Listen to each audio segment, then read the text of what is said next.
Bonjour, morning brief du 25 septembre 2019. Alors, le marché action marocain a terminé sur une note négative lors de la séance de ce mardi 24 septembre 2019, avec un Mazi qui a reculé légèrement de 0,08%, réduisant ses gains annuels à seulement 0,90%. Volume en amélioration un peu plus étoffé lors de la séance de ce mardi. Plus de 77 millions de dirhams échangés sur le marché central, dont le titre le plus échangé était Tijari Wafé, avec un volume d'échange de plus de 16 500 000 dirhams. Tissalet El Mareb, un peu plus de 16 100 000 dirhams de volume traité. Lafarge aussi Maroc, 8 217 000 dirhams de volume traité lors de la séance de ce mardi.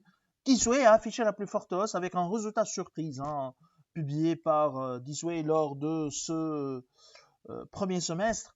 Donc le titre avance de 9,99%. Autohol également prend 3,37%. Côté baisse, Aluminium du Maroc recule de 2,70%. HPS qui a également corrigé de 2,70% après publication de résultats mitigés. D'ailleurs, alors pour HPS, je pense que c'était des résultats mitigés au cours de ce premier semestre 2019. La croissance des revenus demeure en ligne avec nos attentes. Toutefois, le groupe nous a déçus avec une baisse inattendue de son bottom line. Un chiffre d'affaires donc en hausse de 14,7% à 321 millions de dirhams, soutenu par les activités de solutions et processing en hausse de respectivement 21,7 et 7,3%, annulant ainsi en partie bien sûr la baisse de 8,9% de l'activité service, contre un chiffre d'affaires de 652 millions de dirhams prévu par notre modèle sur l'ensemble de l'année 2019. Donc, on est en ligne avec le chiffre d'affaires réalisé au premier semestre 2019. Résultat d'exploitation en progression de 21,8% à 56 millions de dirhams, donc soutenu par une meilleure rationalisation des coûts opérationnels. 112 millions de dirhams prévus par Infamena pour l'ensemble de l'année. Résultat net autour de 40 millions, un peu plus de 40 millions de dirhams, en baisse de 5% du fait de la diminution du résultat financier et de la baisse de la contribution de société mise en équivalence. Nous, on est sur 97 millions de dirhams estimés pour l'ensemble de l'année.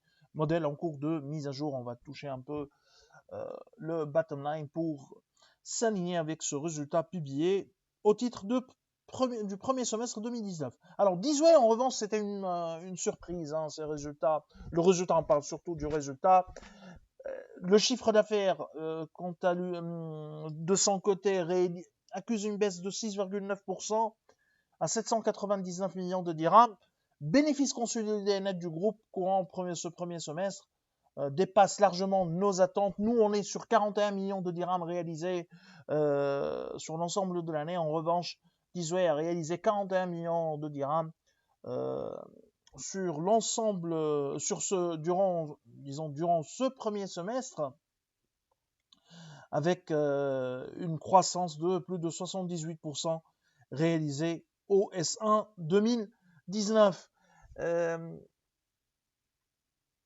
Toujours pour ce qui est de Disway, le groupe explique cette bonne performance suite à l'amélioration de la rentabilité, l'amélioration du résultat financier de la filiale tunisienne, vu l'appréciation du dinar par rapport aux principales devises, l'euro et bien sûr le dollar. Une bonne maîtrise des charges financières aurait également aussi boosté la croissance du bottom line. C'est une belle surprise malgré un rythme de croissance freiné par l'absence des marchés étatiques publics et l'augmentation des importations sur le marché parallèle. Alors BAM, dans sa réunion du 24 septembre, a décidé de maintenir inchangé son taux directeur à 2,25%. Toutefois, la Banque centrale qui veut inciter les banques à accorder plus de crédit, stimuler ou financer, ou essayer de stimuler donc la demande, en abaissant de 4 à 2% le taux de la réserve monétaire. Selon la Banque centrale, cette mesure permettrait d'injecter plus de 11 milliards de dirhams dans le système monétaire. Pareil pour le rapport de BAM, il y a eu une révision de la croissance attendue pour 2019, 2,7% de croissance attendue par la Banque centrale était à 2,8% au mois de juin dernier. 2019, 3% de croissance. Pour 2020, elle prévoit une amélioration de la croissance autour de 3,8%, dont 3,6% pour les activités non agricoles et un accroissement de la valeur ajoutée agricole de 6,3% après les 4,7% anticipés pour 2019. Nous vous remercions pour votre attention et on vous souhaite une bonne journée. Au revoir, à demain.